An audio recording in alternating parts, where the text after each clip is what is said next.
This is a prayer for gatherings by Abdu'l-Baha. O thou kind Lord, these are thy servants who have gathered in this meeting, have turned unto thy kingdom and are in need of thy bestowal and blessing. O thou God, manifest and make evident the signs of thy oneness, which have been deposited in all the realities of life. Reveal and unfold the virtues which thou hast made latent and concealed in these human realities. O God, we are as plants, and thy bounty is as the rain.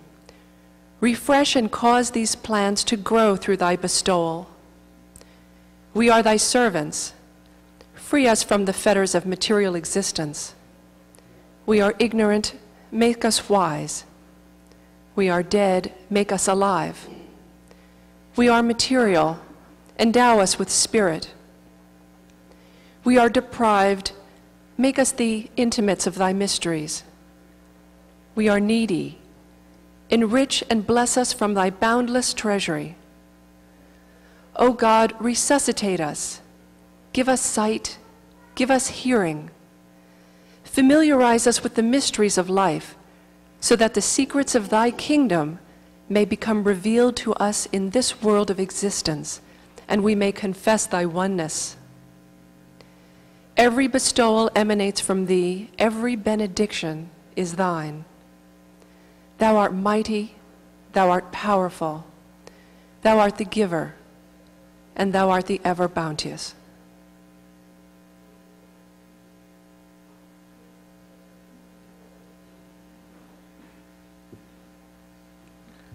Hello again, everyone, and thank you for being here. We welcome you all. Welcome guests and friends.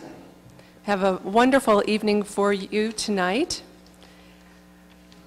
I have on my left a very special gentleman who I've had the pleasure of knowing since I was much younger. And he used to live in my hometown in New Jersey. There is so much that I can say about him because he has such a breadth of experience in many different fields, from music and entertainment to finance and all kinds of interesting things. I understand at one time he had that he had hair, and it was really long. And I understand that there are a lot of wonderful stories that he could share about that time in his life, but I haven't been able to pry them out of him yet. But I'm working on that. Tonight's talk is called The Divine Economy, which Michael will explain further. It's covering spiritual solutions to economic problems. And Michael currently is a vice president with Raymond James and Associates, which is a financial institution here in Florida.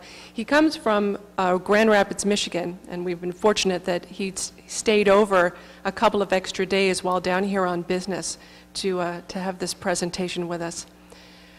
He's been in the investment business for almost 30 years. And he's been a Baha'i since 1970. He'd heard about the faith. This is always of interest to Baha'is. How'd you hear about the faith? He'd heard about it from friends in St. Louis, Missouri, and then he declared while in Hawaii. Now, I believe we have someone else here who also declared in Hawaii, don't we, Roger? There must be something in the water in Hawaii. Oh.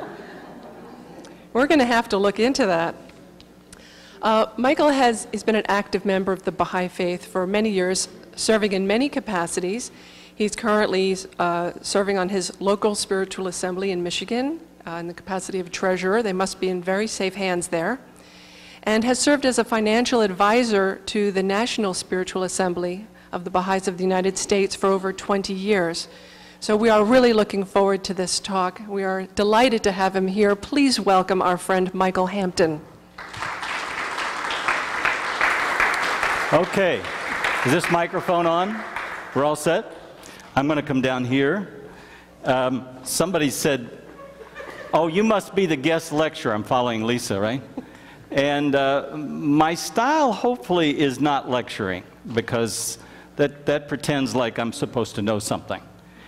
And when it comes to a subject that we're going to talk about tonight, the bar has been raised. So we're going to hopefully redefine some of the terminology that we're accustomed to talking about. Things like economy and money and some of those things that kind of get us to cringe a little bit when we talk about them. So what we're going to do is use some references from a book that you, I'm sure, would have access to called The World Order of Baha'u'llah. And it was written in the early 20s and mid-20s and early 30s by Shoghi Effendi. Shoghi Effendi was the great-grandson, of Baha'u'llah. For those of you that are not familiar or that familiar with the Baha'i faith, we're going to do just a real quick intro. And so the Baha'i faith began in 1844 through the introduction of a person with a title by the name of the Gate, or the Bab. And Baha'is believe that the Bab and then later Baha'u'llah were the beginning voices of God that brought and established what we believe the latest message for the establishment of the kingdom of heaven on earth. Now we're going to relate that kingdom of heaven on earth to our topic tonight, and we're going to refer to it as the divine civilization.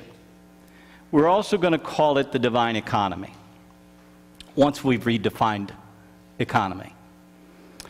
But Baha'u'llah, Baha'is believe, is the latest voice. Now, I had a discussion today with a new friend, and the friend said, well, talk to me about conversion. And I said, in my experience, Baha'is don't convert. What I have noticed over the years is that people who come in contact with the Baha'i faith and are attracted to it already believe the principles of the faith. And those are things like the oneness of humanity, the oneness of God's creation, the oneness of religion that has come to us, that there is one God, that there is a belief that there is one race, and that's the human race, and our shapes and sizes and colors are an effect of science and how we as human beings have formed on this planet. And we're going to cover more of those principles later, but people typically, when they come in contact with them, I can tell you that for me, my father was a Christian clergyman. He was a minister in a denomination called the Assembly of God Church. And at age 5, I used to challenge my father. And we'd have these deep intellectual discussions at age 5 about the oneness of religion. And I can tell you that it was in me that I saw the oneness. I grew up in a Southern family. There was a lot of racism. And I challenged that racism at a very, very early age. Why was that? I believe that human beings are born without their prejudices, without the ignorance. I believe their heart in its purest form has been created nobly. And there are writings about that. Baha'u'llah himself has written writings that talks about our creation as being noble. So back to the conversion process. Ultimately, there's probably a sense of its rightness of those principles. But then there's that whole discovery process is, well, who is Baha'u'llah? And is he who he says he is? And that's a topic that is a lifelong process for some people. And for others, they instantly get it and say, he is, in my heart, the manifestation of God for this day. And we can't determine that for you as Baha'is. We can only facilitate your investigation. So you have to decide for yourself. Well, one of the joys for me, growing up in a Christian environment, there was a lot of guilt. And boy, I'm glad I don't have to worry about that guilt anymore. I just have to worry about me. But I need to be responsible in regards to being able to to facilitate a person's investigation, including my own. Okay, enough said. Now, I mentioned we're going to do some reading. So we're going to take this, and there's a lot of books by Shoghi Effendi. And the reason I'm using them is because he's talked about this thing called the divine economy. And there are quotes from Baha'u'llah in this book, and from Abdul-Baha, who is the son of Baha'u'llah. Now, Baha'u'llah means the glory of God. For those of you and those of us that came from a Christian background, are you aware that Christ didn't say that he was returning as the Son of God? He said, I shall come in the glory of the Father. And in other places, it talks about the first station of the I am. He in the first station, meaning the Father, and not in the station as the Son. So if Baha'u'llah is who he says he is, that title then clearly fits, doesn't it? The glory of the Father. So then it would behoove Baha'is to always, along with our Christian friends and Buddhist friends and Muslim friends and Jewish friends, that if we have a discussion, it's really critical that we learn our scripture, that we memorize our scripture as best we can. And I can tell you that for me, I didn't leave the house in the morning as a child without scripture. And we didn't go to bed at night without scripture. Well, do you know that in the Baha'i faith, we're encouraged to do the same thing?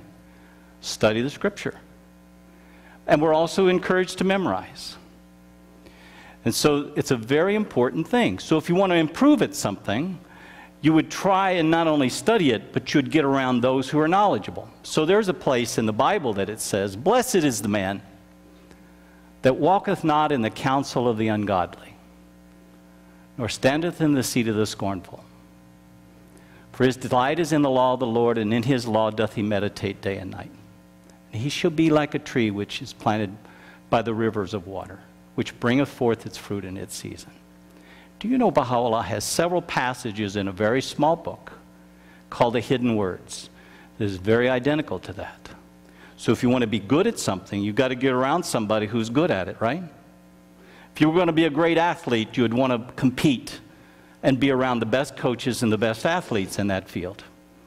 So if you want to grow spiritually, you'd probably want to get around the latest information that you could perceive to be from the source that feeds our spirituality. So we're going to start with something from Baha'u'llah. It's really quick. The world's equilibrium hath been upset through the vibrating influence of this most great, this new world order. Now, politically, we've heard that term for the last couple of decades, New World Order, haven't we? And wherever those politicians got this concept, Baha'is believe that the blueprint for a New World Order, or the divine civilization, or the kingdom of heaven on earth was delivered by Baha'u'llah. So what are we going to talk about? A piece of divine civilization is called the divine economy. Now, we need to define what those terms mean. So anybody want to take a stab at divine? And if you've got a soft voice, maybe we need to use a floating mic. Anybody? Raise your hand. Anybody want to take a stab? Come on. Here we go. Please. Tony can shout out. Tony, go ahead. Is your name Tony? Yeah. Please. Stand. If it's divine, it is of God. That's simple to me. Okay. Anyone else? Universal. Universal. Okay. Do those fit? Of God and universal? I'm seeing heads shake. Yes? I'm sorry? Perfect. Ooh. She just raised the bar as well, didn't she? Of God, perfect, and universal. Yes? That it is good and is workable around the globe. Ooh. Which spiritually benefits that which spiritually benefits all, that which works around the globe, that's universal, that's perfect, that's of God. Yes. It's the truth. Yes, Hardy. Follows God's will. Ooh, yes, Bob. Filled with justice. Filled with justice. Wow. Does this feel comfortable? It feels like we're putting on, you know, a comfortable pair of socks and shoes here to me. It just kind of fits me. I don't know about the rest of you, but I'm getting it. Anybody else? Yes. With love. We're going to cover that topic, both hopefully spiritually, but scientifically tonight. Yes, but that really fits. Untouchable. Meets a pretty high standard if it's untouchable, doesn't it? Yes. It's pure. Wow. This audience is the meeting of the minds. Infinity. Now there is a scientific term. I like that. Okay? Anybody else? All right, let's shift gears. Let's shift gears, because we're going to come back to divine. Let's go to this word economy. Now this is Economics 101. Don't let it scare you. But anybody want to take a stab at this thing? Now some of you have heard my talks, so it's okay. You can speak up if you like. Yes? The dynamics of finance. The dynamics of finance. Okay? The workings of finance. Is that what you're saying? Okay. Anyone else?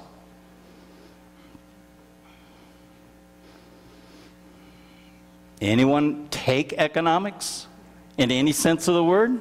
Yes. Guns and butter? Okay.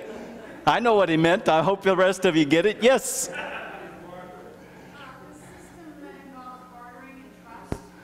Bartering and trust, a system. Ooh, okay. All right. If you go to the Old English Dictionary, you're going to, how many of you know what an old unabridged dictionary looks like? It would be books, about, volumes of books would be about as wide as 4 chairs wide. That's about what the Old English Oxford English Dictionary looks like. And they'll take a word and, they'll expound on it. So you take this word, and there's a definition in there that really fits the concept of the divine economy. And it means this. It is a system of providence. And it uses a capital P. How's that fit? Are you comfortable with that? Now let's talk about guns and butter and a system. Let's talk about it in the sense of finance. If we look at the world of economics and break it down in its simplest form, people today would say that it's a system by which we exchange values. I provide goods and services, and you provide either a resource of currency to pay me for those goods and services, or you barter, using the word barter, another means by which I value it. Okay, so before we go on, let's have another basic 101 definition, and let's get that out of the way. In a world of economics, a social economic system, you have to have some understanding of what's valuable, which is called an asset, and what's not, right? Assets and liabilities. We all understand those terms? Okay, so if you're comfortable with that, then we'll say, name a few assets. Real estate. Real estate. Yeah. Human rights. Yeah. Yes, Roger. Knowledge. Go ahead. That's yours? Knowledge? Homes, okay. Yes. Commodities, okay. Anyone else? I'm sorry? Gold. Gold. Faith. Interesting. Yes. Service. Information. No one named money. We're too cool for that. You're too cool for that. All right. Well, maybe you're sensitized to divine economy already. Because hopefully when we walk away, we'll start viewing things a little differently. So, we come at this divine economy with spiritual eyes, from a perspective of love, a perspective of spirit, okay, focused on a system of providence, with a capital P, that has something to do with human beings. So I heard the words that I needed to focus on. All of these are correct under some circumstances, but I will tell you this. The one thing that we can kind of rely on that is an asset is human knowledge and human opinion. Okay? Now, if somebody had said the word currency or money, I would say, which currency? But you did say gold, and I would say that sometimes gold has greater value than others. That's called a commodity, right? Well, who's giving it that value? A collection of human beings, right? It's not some kind of weird system out there that says it's worth X. So human knowledge and human opinion. Now there's one other thing kind of thrown in, and I'm going to use the word emotion. Anybody ever feel emotional about the market? You know, I get paid not to be emotional about the market. You know, it goes up and down like this, and you know, in my early days I used to think, wow, this is exciting. And today it's like, okay, this is what I expect. It's like getting on a roller coaster too many times. After a while, the thrill is gone. All right, so let's use the foundation of this as human knowledge and human opinion as the source for our understanding of what really has potential value in every social economic system. If that's the case, then maybe we need to define knowledge. And where does it come from? That's potentially one question or two. I'll leave it up to you. Anybody want to answer or take a stab at that? Yes? That's a start, because that's one language. And knowing what's in it, that's one. Okay, yes, Tony. Not very original, but I think knowledge is truth. Knowledge is truth. Ooh. Roger. Know how. Okay. Susan. An inner knowing, An inner knowing. a heart-centered. Okay. Yes. Knowledge of God. Okay. We may have to define God, which is not going to be possible, but we'll talk about that. Yes. Knowledge is an accumulation of information and a proportion of understanding of that knowledge, where everything else is just an application. Okay. Now I'm going to go back to one of the principles of the Baha'i faith, because I think I've got enough to work with. One of the principles of the Baha'i faith is that science, the study of information, the study of truth, and religion agree. They're both the same study. They just come at things from different angles. And one professes that there is this force called a God. And one professes, especially if you've studied anything at all about quantum physics, It professes that there is a force greater than human capacity to understand, that all knowledge comes from, and it's not confined to time and space. Okay? Now, if that's true, and we go back and study the Baha'i writings, we get all kinds of information about the sources of knowledge. But all knowledge comes from beyond time and space via Moses and Buddha and Krishna and Zoroaster and Muhammad and Christ, the Bab and Baha'u'llah. And we're told in different ways by each of them that at different times and in different places in history, new knowledge had to be revealed for the purpose of reminding human beings of their nature, which is spiritual and material.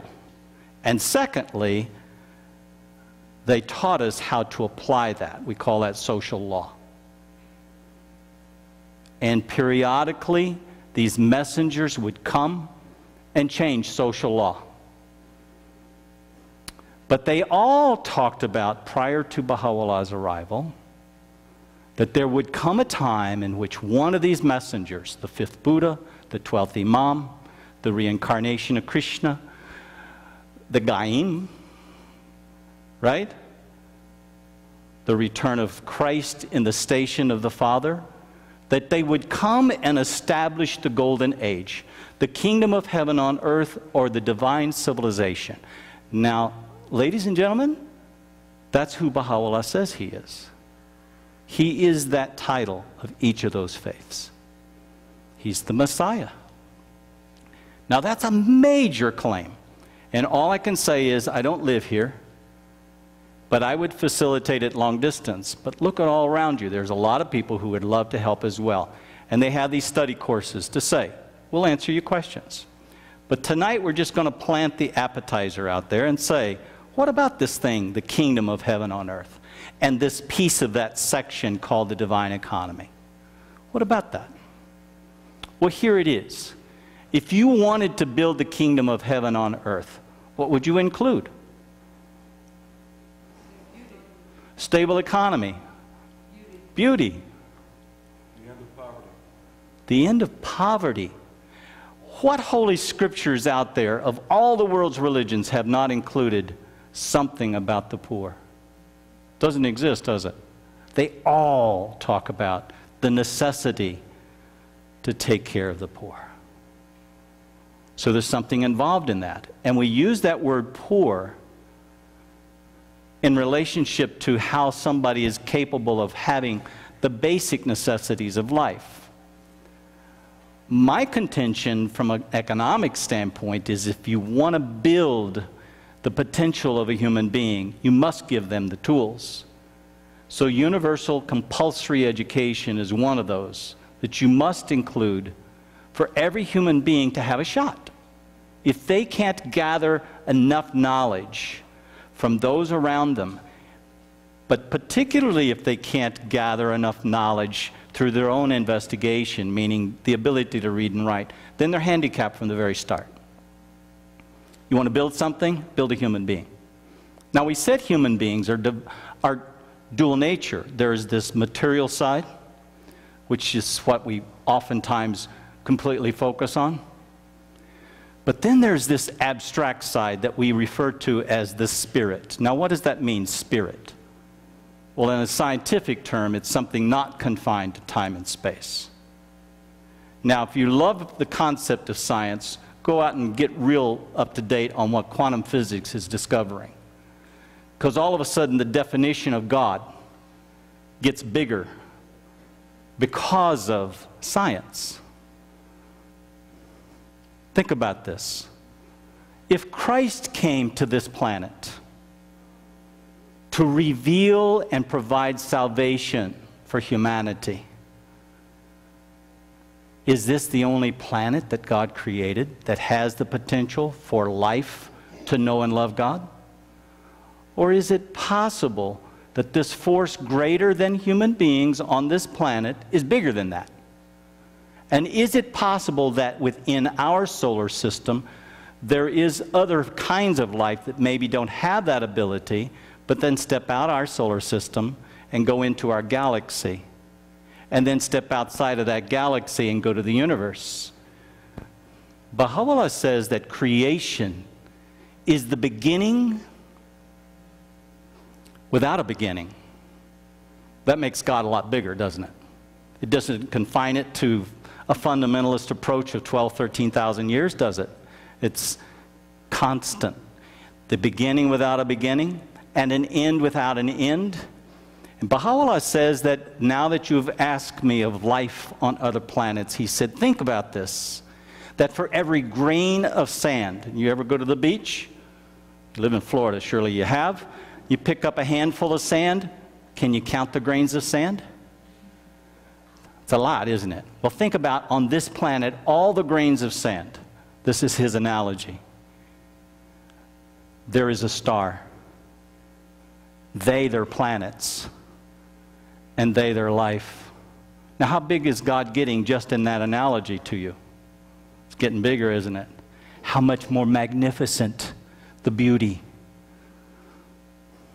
Okay? Think about that. And then is it possible that God, this unknowable essence, said, aha, I want to communicate with that life form, and found a means by which that life form, created a means by which that life form, on whatever that galaxy is, that solar system is, that universe is, God sent a messenger. Now that's a lot bigger than I grew up with in a fundamentalist Christian environment. But then the scientists are taking it much further. They're saying that's only one universe. And there are parallel dimensions and parallel universes. And they've been able to show that just a single particle of light is already pre-programmed to know what it is supposed to do. A photon actually has enough information that the scientists try to fool it, and it still does what it was programmed to do. And they didn't program it. So this force that we refer to as God, we put limitations on it because we're limited. It gets bigger and bigger as our knowledge gets bigger. What's interesting is that in all the Holy Scriptures, there is a limitation that's placed on the amount of knowledge that we are allowed to receive at that time. Christ himself said, I have many things to tell you, and you cannot bear them. But when the Son of Truth comes, he will reveal them to you. But Baha'u'llah himself says that he was given the privilege to speak and deliver the message for the establishment of the kingdom of heaven on earth. But then he was stopped, and no more.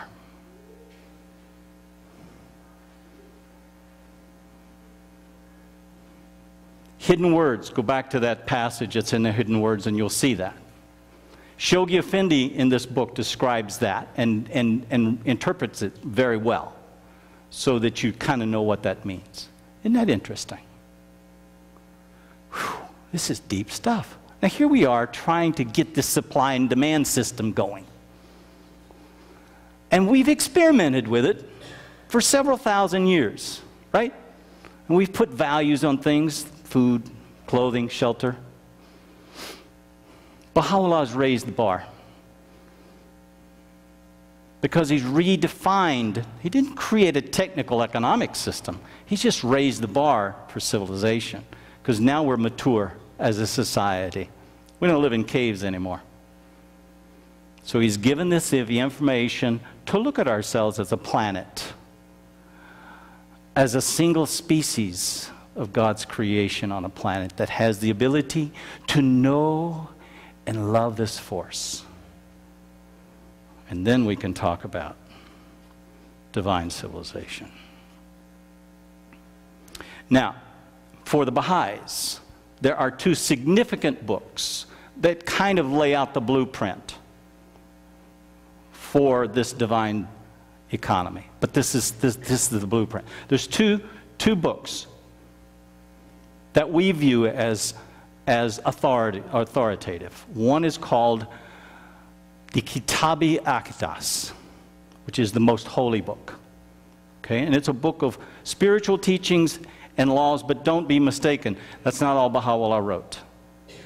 He spent most of his life in prison, just like all the other messengers. He was persecuted.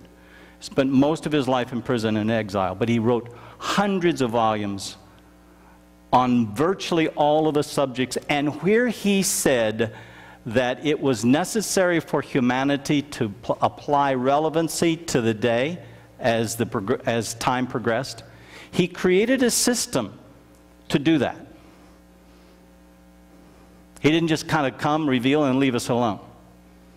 He knew we needed something more, because we were going to go and investigate truth for ourselves, and we were going to ask a lot of questions for the first time in religious history. We were given the freedom to do so, along with education, and along with the ability to include women and persons of every race. And so they raised the bar and told us how we function in that Kitabi Aqdas, and then the Will and Testament of Abdu'l-Baha. Those are the foundations of the building of the divine economy. Okay? And Shoghi Effendi reiterates it in this book, as well as in The Advent of Divine Justice and in The Promised Day Has Come. Those three books. This is the one that he wrote first as a collection of his letters to the Baha'is of the world. Now,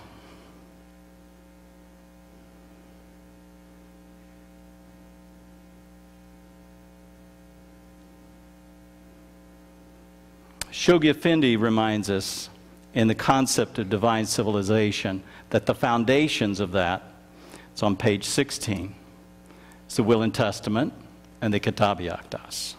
So if you're taking notes, there it is. Okay. Somebody comfortable in reading?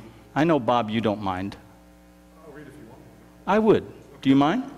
And I've got it highlighted, which I'd like you to read.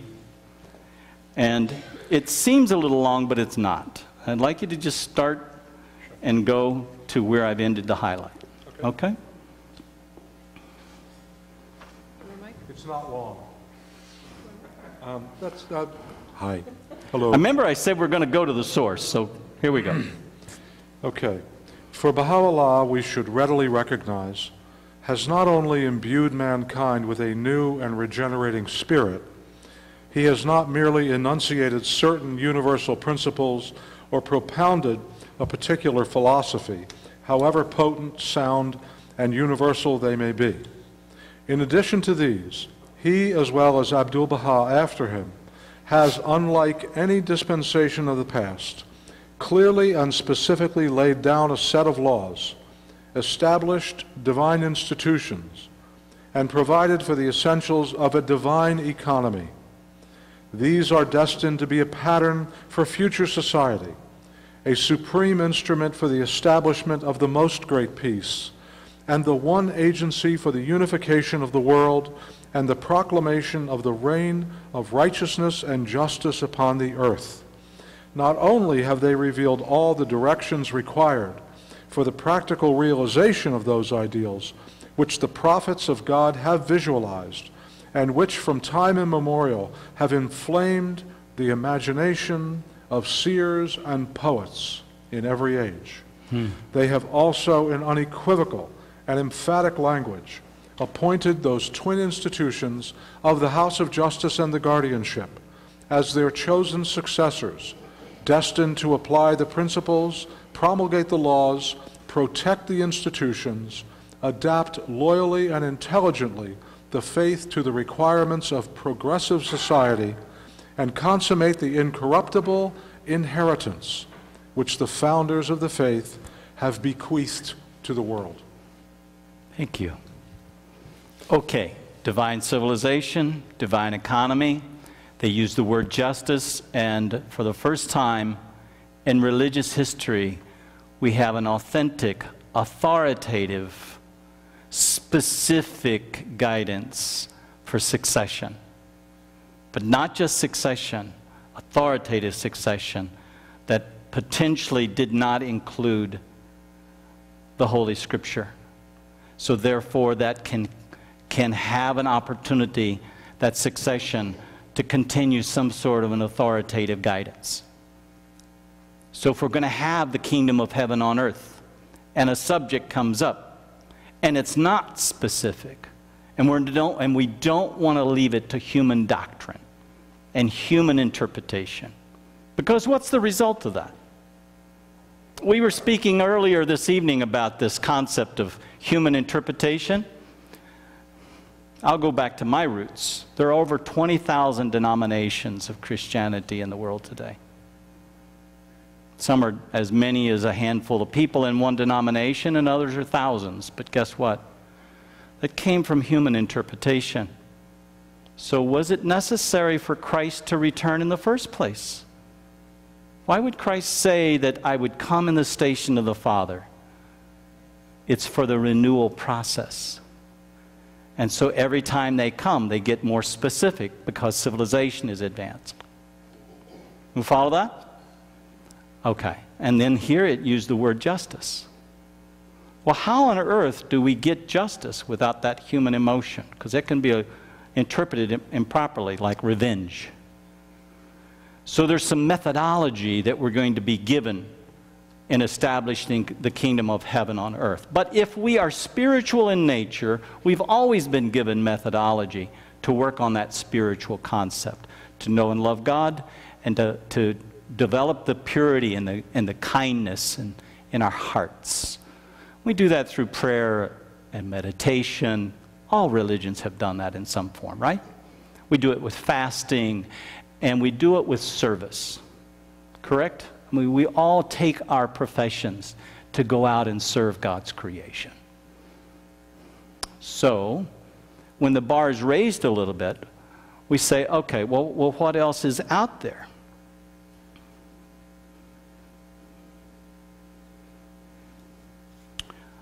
How about taking it to a different level we would call a world commonwealth? Divine civilization, not just the importance on a specific nation, but the world. We take it to that level. We educate all of humanity with compulsory education. We eliminate the racial prejudices, but all kinds of prejudices, right? We include in that process the equality of men and women to the degree, and we had a discussion earlier this morning about the educational process, that if you are in a family in which you have a male child and a female child, and you can only educate one, we're instructed specifically in the Baha'i faith that it must be the female child, because she's the first educator of humanity. And remember, this is about establishing the kingdom of heaven on earth. You want to build something, you build human knowledge. You build human beings. And how do you do that? Provide knowledge. All knowledge comes from beyond us. It's there. And we as human beings get in those creative modes spiritually and intellectually and emotionally, and we tap into that. But that's us. And we make mistakes. But the messengers of God, assuming they are the messengers of God, speak with authority. They're not philosophers. They don't say shoulda, coulda, woulda. They speak with divinity. We defined that earlier, didn't we? Okay? So we have to have a language that we can communicate, a universal language. Okay? Society has already gone through that process. Remember the Tower of Babel? We couldn't communicate with one another. We have to have the ability to communicate. Okay? So that's one of them. Science and religion we talked about. The oneness of religion we talked about. Okay. What are the standards of the divine economy? Justice and opportunity and search for truth, and equality, and unity. Now, I'm going to tell you something. There's a lot in the Baha'i writings about unity. It just permeates it. Step out of our traditions, whatever they are, and start tapping into this concept of oneness and unity, and start tapping into it from a scientific standpoint, and it gets awesome.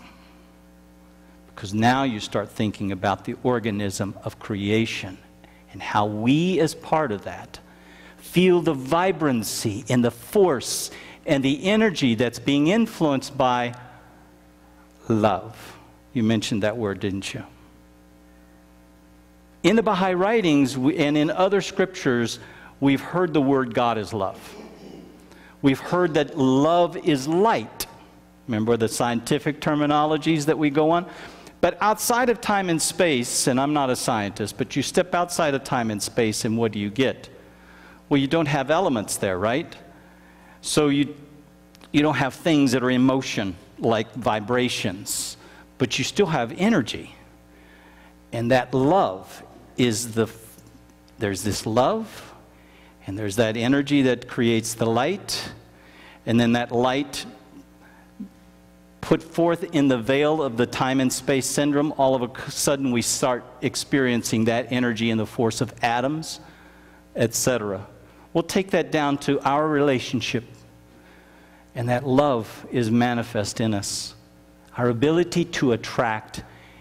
It is even scientifically the force, we're told in the Baha'i writings, that it is the force that holds the elements together.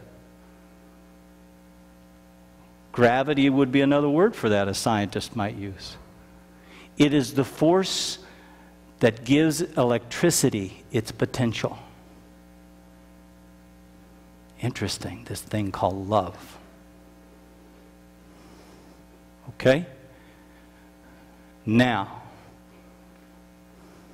in the past, we have had these messengers come, and they have revealed to us this knowledge, and then in addition to which, they have talked to us about the concept of God and given us some understanding of it in terms of the attributes of God. But interestingly enough, there's a passage that Baha'u'llah uses in a book called the Kitab-i-Iqan. And it says, knowledge is 20 and 7 letters. This is his analogy. He says it's 20 and 7 letters. And all the prophets have revealed that all the prophets have revealed are 2 letters thereof. 20 and 7 letters. And all the prophets previous to Baha'u'llah have revealed 2 letters. No man thus far hath known more than these 2 letters. But when the Qayyim, who Baha'u'llah claims to be, when the Qayyim shall arise, he will cause the remaining 20 and 5 letters to be made manifest. It's pretty heavy-duty stuff. So we have all this knowledge now that's laid out. And we have a divine system in place for continuity and succession. This is what Baha'u'llah is telling us, and some of us have stepped out on faith and says, that fits me, and I believe in who he says he is. Now what am I going to do about it? Well, I take the methodology of trying to understand justice and kindness and mercy. But there is an ingredient in there that is necessary, that is the foundation of economics. And it's a spiritual standard. Do you know what it is? Integrity is a piece of this. Honesty is a piece of it. And trustworthiness. Now I'm going to give you an interesting question. It's kind of esoteric. How many of you know how big the national debt is in the United States? 8 trillion and change, and getting higher, right? Okay. Now here we've spent $8 trillion we don't have. In just one economy on this planet. And why have we done that? Is it stupidity? Well, let me ask you another question then. I think most of us would laugh because we want to agree, but we cringe as we agree. But how big would that national debt be? This is esoteric. How big would it be if we were all honest? If we were all honest. If we were honest, how big would the national debt be?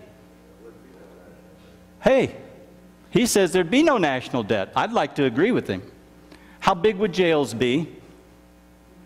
How big would the courts be?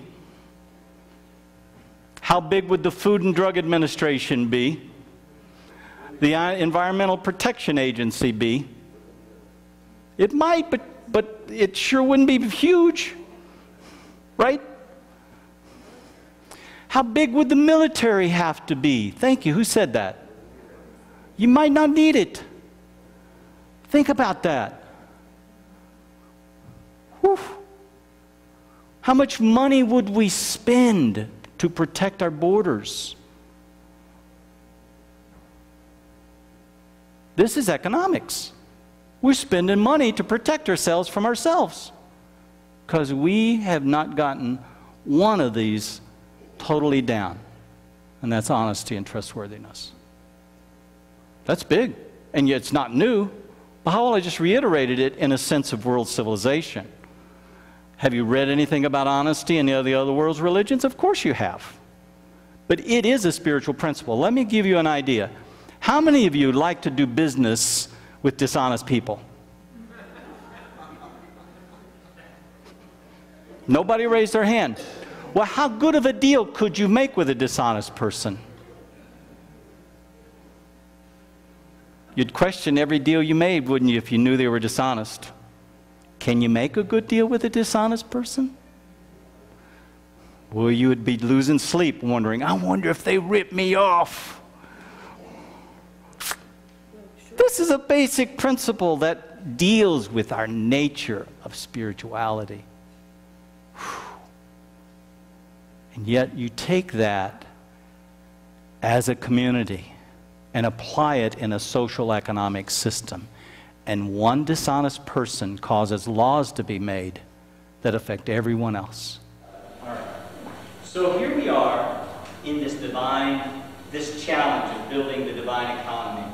And Baha'u'llah has given us this blueprint. And you know what? It doesn't matter if you're Baha'i or not. Because since the coming of Baha'u'llah, we can list, and we don't have the time, we can list one thing after another, after another, after another that has come from the Baha'i writings into civilization, including the World Commonwealth concept. What do we call it? United Nations. Right? Interesting. We just keep working away at it. Trial and error. We start realizing, geez, this is this honest person over here. I better create a standard just to have a fair shot for everybody. We're building the kingdom of heaven already as a world. Methodology. Let's talk about it. We said prayer, fasting, charity, fellowship, getting together, obviously, etc., etc. Virtues we've talked about, but let's describe some others. There's one that we don't often think about that's absolutely critical, and as a society we need to learn a lot about. It's called consultation. And it has to do with service. Okay? Inherent in each human being is the desire to be of service. It's part of our happiness is to know that we've helped somebody else. and you want to do well at it, you got to get educated and have an opportunity. When does that service stop in a human being's life? Is it at a specific age? Shoghi Effendi's pretty explicit about it. It's not. When you're what? When you're horizontal, when they put you 6 feet under, right? Think about that. That doesn't have anything to do with being paid. So retirement is just changing positions. It doesn't mean that you're just living and wondering what's for dinner. Now, we all know people that are retired and that's their life. Now, I manage wealth. And when people come to me and say, can I afford to retire? That's not the question they're really asking. This is not a money question, because I manage wealth. What is the question they're asking? What are you going to do with who you are, and what are you going to become? So if you're a doctor or a lawyer and you say, I'm ready to retire, you're just changing titles. If you're a nurse and you're ready to retire, are you really going to retire? You're just changing titles. You understand that? Because as a spiritual being, it's part of you to want to be of service. I saw people back there cooking. How many of those people were cooking back there are professional cooks? No one raised their hand. Those people put on a good food for, don't you think? Don't you think? And you know, they were doing it out of service. In my Baha'i community, I know that there's several people who are extremely wealthy, and they're the best cooks. And they love doing it, and they never bring the subject up that they're the wealthiest people in our Baha'i community. They just know how to cook, and it has nothing to do with their title and their pocketbook. They want to be of service. And it's their place where they feel good about this. Okay, so work is important. All right, and we're almost done. Consultation, there are rules of consultation in the Baha'i faith. So as you become familiar with it, it will be something that you'll start appreciating. Because those rules of consultation are being adopted all over the world, by the way. Okay? It's very interesting. Rate of interest. Now, this is an economic term. But there were specific laws in the previous dispensation that said you couldn't charge interest on a loan. And Baha'u'llah abrogated that. How many of you knew that? That there were laws that said you couldn't charge interest on a loan? Only a handful of you know that. But in the Muslim faith, you're not allowed to charge interest on a loan for somebody. Okay? Baha'u'llah abrogated that because there is a process and a standard of fairness and justice that he raised as to what is appropriate. He talked about currency, a uniform currency. He talked about taxation, and he raised the bar on it. He talked about the storehouse. He talked about profit sharing. It's interesting, the kingdom of heaven on earth. This is just the outline. Every time you pick up a hidden word as a Baha'i, your Bible as a Christian, ask the question, what would I expect out of the divine economy? Raise the standard in your own study to say, economics is a system from God, where human beings serve one another and place value on one another. And say, it's time to educate that child. It's time to provide an opportunity for each of us. In the world of economics, when you exclude human knowledge, you may get some things done, but I always love using the big 3 auto manufacturers since I live in Michigan. And this is a do-over, by the way. For a golf term, it's called a mulligan. We had this experience of energy crisis once before in this country. It was in the 70s, wasn't it? Now, the automakers didn't get it in Michigan. What happened is that they lost huge market share for an inferior product because it got better gas mileage. But that opened the door for Americans to say, there are other auto manufacturers around the world. And that market share has, for those big three, has shrunk continuously in this country. It's actually grown in other countries. Why? Because they make economic cars in other countries. Interesting. So if you have cut off human knowledge and human opinion, you become intellectually incestuous. But if you include human knowledge and human opinion, you get more creative and you get the benefit of human ingenuity. And in the Baha'i community, we're instructed to do this, to create models of inclusiveness as the model for the establishment of the kingdom of heaven on earth. Thank you.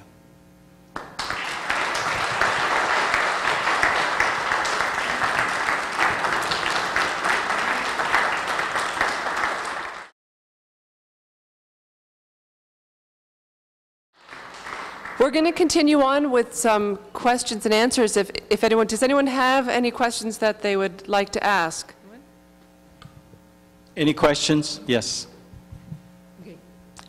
Given what's happening in the economy with credit card companies charging up to 30% or maybe more, and CEOs that are being fired from Fannie Mae and other companies, or they may not have been fired, but they're bringing in millions of dollars a year as their employees are getting laid off or fired or whatever, and people are losing their homes. And what could you say that how could we take action to help change this, to bring that order that you're talking about?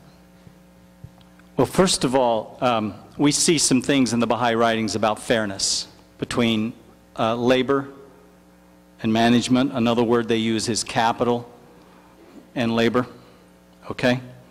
And it doesn't eliminate the concept of ownership. What it does is that it just raises the bar about fairness.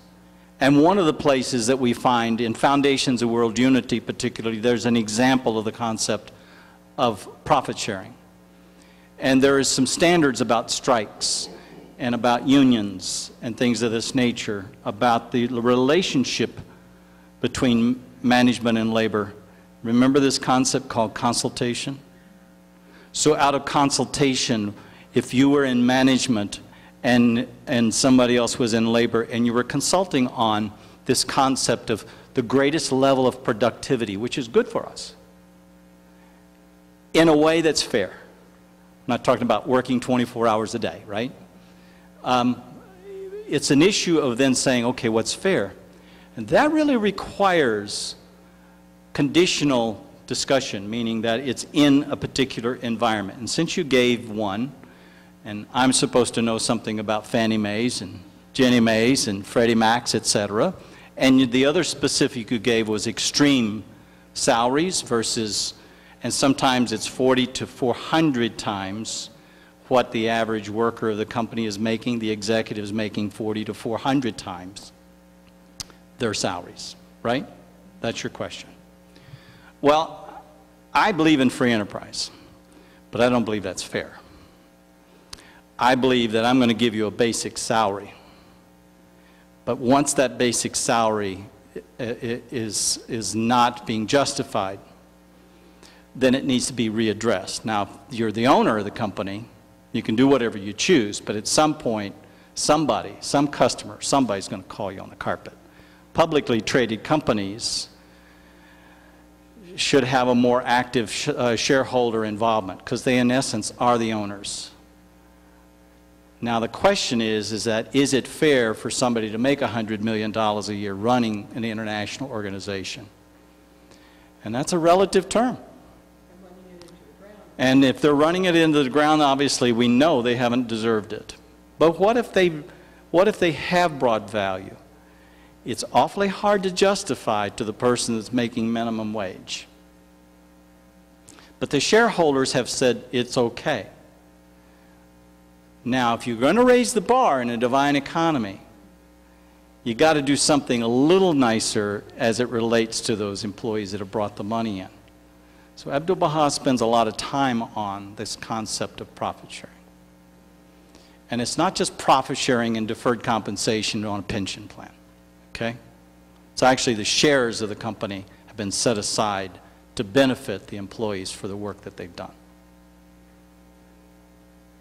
And this is a long discussion. Fannie Mae, Freddie Mac, a lot of dishonesty in this process.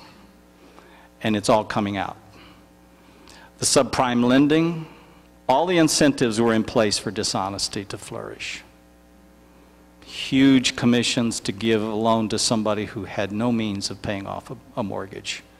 And then they take that same mortgage and they go sell it, bundle it up, stick it into a Freddie Mac, and the public goes out and buys the bonds of the Freddie Mac, and guess what? House of cards that you've created. And it potentially put huge companies out of business. And those that stayed in business, suffering dramatically. So you got the big banks of the world whose finances are really difficult right now because they played a game of greed, not common sense. Somebody asked me about my own company, and this is not a place to do a commercial. But honesty, we had this discussion with our CEO, and he said, no, we're not getting involved in this. This is not right. Whew. That's what it's about. Do the right thing. A lot of people didn't. And our economy has been really, really damaged. And trustworthiness has come into question all day long, 24/7. Right? And this concept of getting a mortgage, used to, that was a noble cause. Now you look at it, you look at a mortgage person and think, is that a shyster? I mean, think about that. It's a noble cause when you make it noble. But a lot of people didn't. In my profession, a lot of people are dishonest in my profession. But the truth of the matter is that it's less than 1%, statistically. But that 1%, whoever said it, we create the laws to protect us against that 1%. But sometimes that 1% creates a standard where other people think, whoa, that's big money, let's go after this. And it's created a very, very, very serious problem. I've been at this 30 years and I've not seen it this bad. Talk about economics from a standpoint of human ingenuity. When there's a problem, some human being says, I have an idea. Okay? And there's some really famous ones out there. Thomas Edison, and he became a creativity factory. If you come to Michigan, you can actually, his labs were in New Jersey, but we moved them to have a tourist attraction in Michigan. So they're at one of our museums. But it's literally a creativity factory. Today, to feed a human being is cheaper today as a percentage of your earned income than it was 50 years ago. Doesn't mean it's higher quality food. It just means that it was cheaper. I knew somebody was thinking that, so that's why I threw that in. Now, who created that? Human beings did. And ultimately, businesses did. Now, what did we say? Human knowledge and human opinion. So here it is. Human beings perceive a problem. They investigate the problem. They create solutions for it. They do research and development for it. They do a whole developmental process for it. They test market it, right? And then ultimately, in that test marketing, they tweak it, and then they go full-fledged. Now, this has been going on since we have had recorded history, human ingenuity. Now, this problem that she brought up is big, it's deep, and it's international. There's very few banks that are any size in the United States, and particularly Europe and Asia, that escape subprime lending. Either because they participated in buying the loans as an investment, because it was a higher yield, or because they invested themselves in their own trading desks for it. And Bear Stearns got caught with that. And then they borrowed money called margin and bought more of it. And so as soon as that happened, they lost all the liquidity because they had this thing called a margin call. And they had to start selling to meet the margin call, which brought the price of all the bonds down. And ultimately, banks got caught up in this, and it was literally a house of cards. Now, I know I'm using technical terms, but let me tell you something. Out of this process, the investment business and the banking business and the mortgage business has had to look at itself with a different level of integrity. Okay? Now, it goes back to the $8 trillion we talked about, trying to protect ourselves from ourselves. But you know what? We're not all honest. And the voice of God, we believe, has raised the bar, given us a standard, and we have to step up to that standard. Trial and error. We're going to get there, but it's not going to be easy. But I'm going to tell you something. You cannot be a Baha'i without hope. I don't believe you can. Because Baha'u'llah shows the future in his writings. It's the kingdom of heaven on earth. Does it mean there's no pain in the meantime? We know there's pain. We have brothers and sisters all over the world that are being persecuted. Not just in the Baha'i faith, but in every faith for their beliefs as human beings. They're being ridiculed. Women are not equal all over the world. Persons of different color are not equal all over the world. But as Baha'is who believe differently, we have to step up. We cannot be passive in any of these areas. And we have to build Baha'i communities that show that it works, so the world has a model to follow. Yes. It's a system of providence. And if we're not following God's word, what are we following? We're following our own intuition, and there's going to be greed involved in this process. You know, this thing called Satan is redefined by the Baha'i faith. It's called self. It's either service for humanity and someone other than yourself, or you're trying to serve yourself. And there's a good analogy, and I'll get to you. There's a good analogy. Cancer. Cancer propagates by what? It grows, right? By what? Destroying cells. Ultimately, it destroys itself by destroying the organism that is the host. Now, we are each cells. We're either vibrant and healthy and selfless, and therefore benefit by prolonging the well-being of the organism, or we're cancerous. Now, that's being a little blunt, but that's our daily routine, right? We're each challenged with our own personal conflicts of interest when we make business decisions every day. We're challenged with the ethics and the integrity every day when we make business decisions. And yet, it's part of the economy, which is God's system. It's human beings serving God's creation. How are we going to be able to affect change when the powers to be are living in a system where they've created the corruptness? Well, let's go back to the analogy of cancer.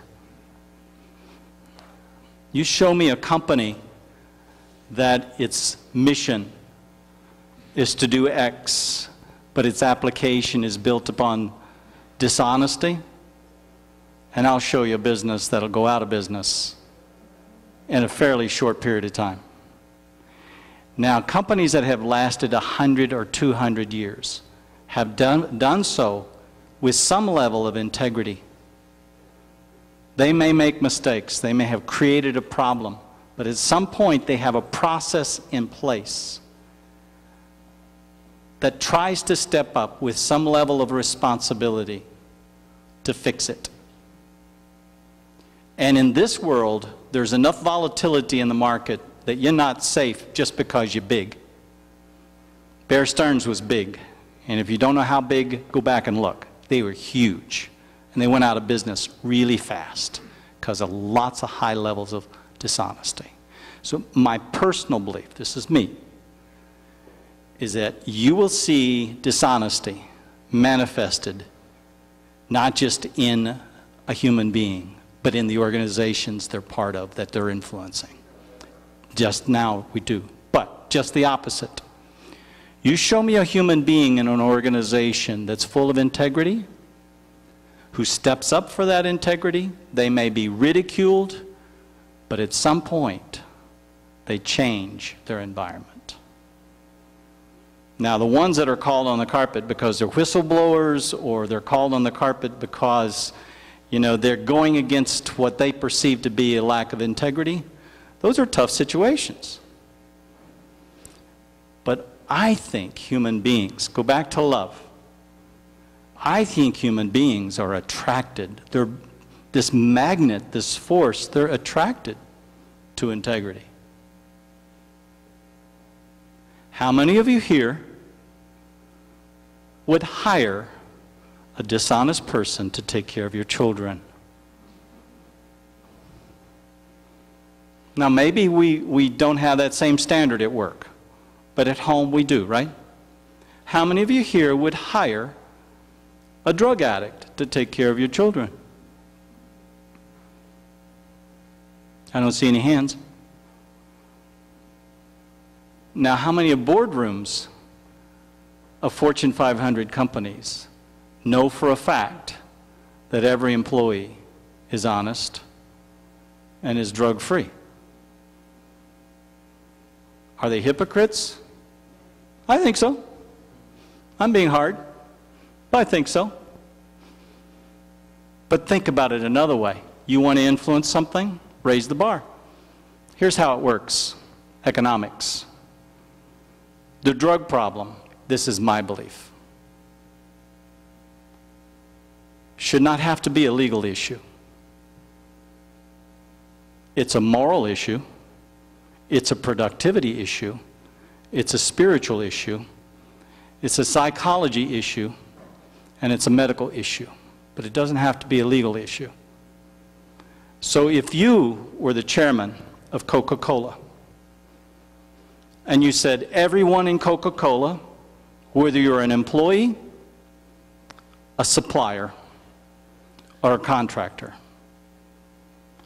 you're going to raise the standard on illicit drugs by taking a drug test. I'll be the first one, meaning you're raising your hand.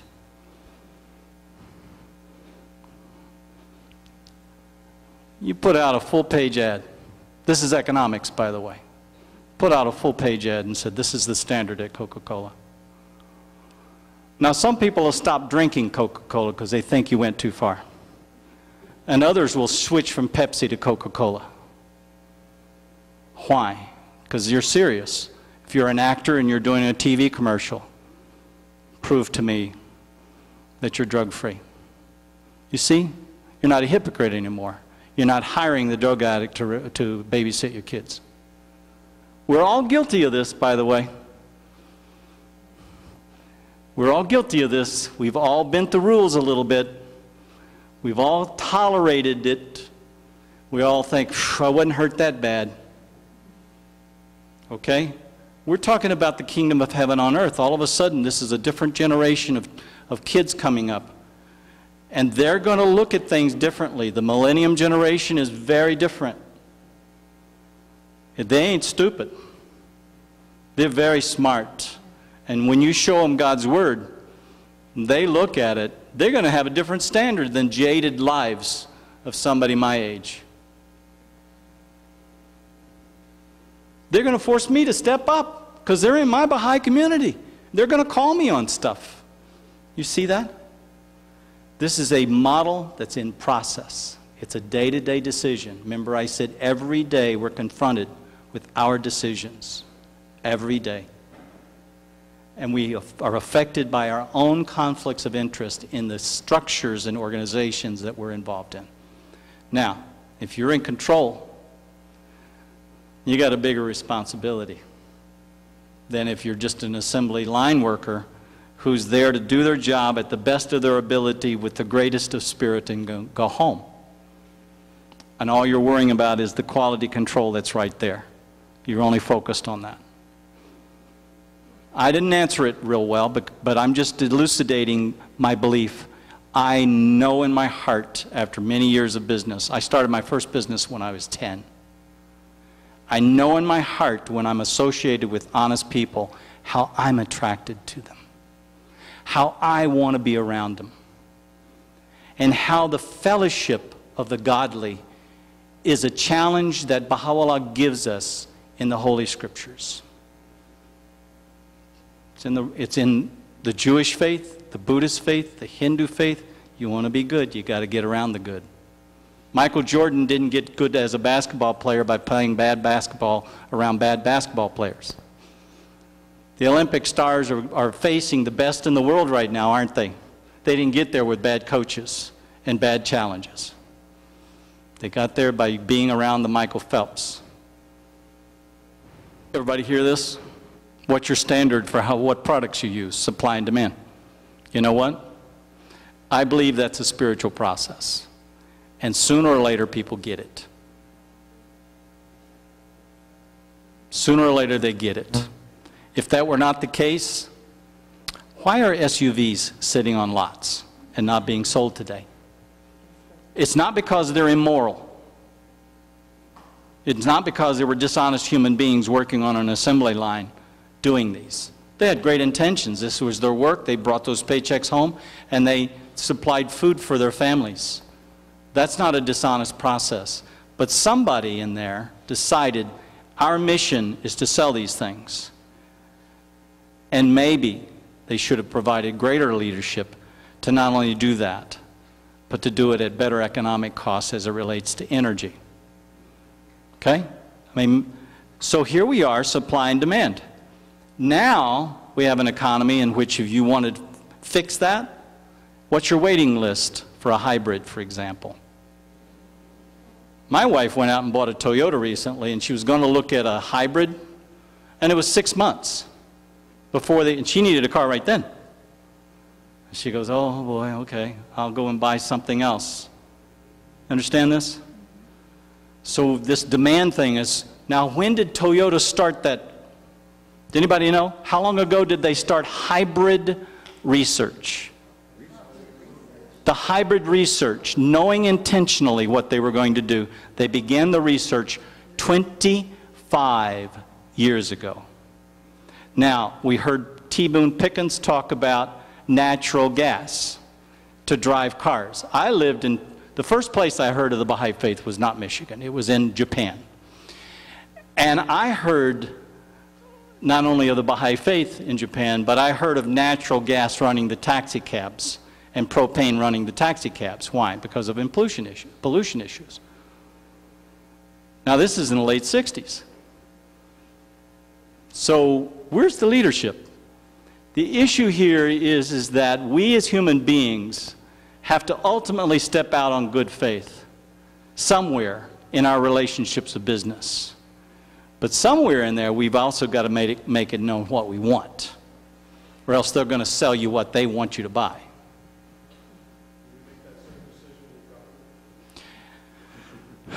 Well, without going into the politics side, because Baha'is are instructed that they can't be part of partisan politics, but we are political, so we vote. And I believe that as a Baha'i, you definitely ought to vote. That's my belief. I think to be a good citizen, you need to say, this person is the standard that I think is best for our society, and I'm going to vote for them. Or this bill is best for our society, and I'm going to vote for it. It's not going to be perfect because it's an imperfect process, but I believe I need to do that as a human being. I just feel, now in my state, I can't go vote in a primary because I'm not part of a partisan political structure. But I believe that the Baha'i writings are pretty explicit about the unity of humanity is best served without belonging to a party politics, political party. And yet we can be active in issues. And we can hold our politicians to standards. And we can write them letters, and we can meet them. I know my congressmen. I know my senators. I mean, I know them personally.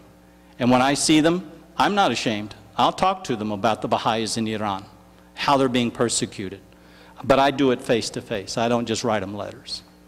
I hold their feet to the carpet. I believe that's my responsibility. Thank you.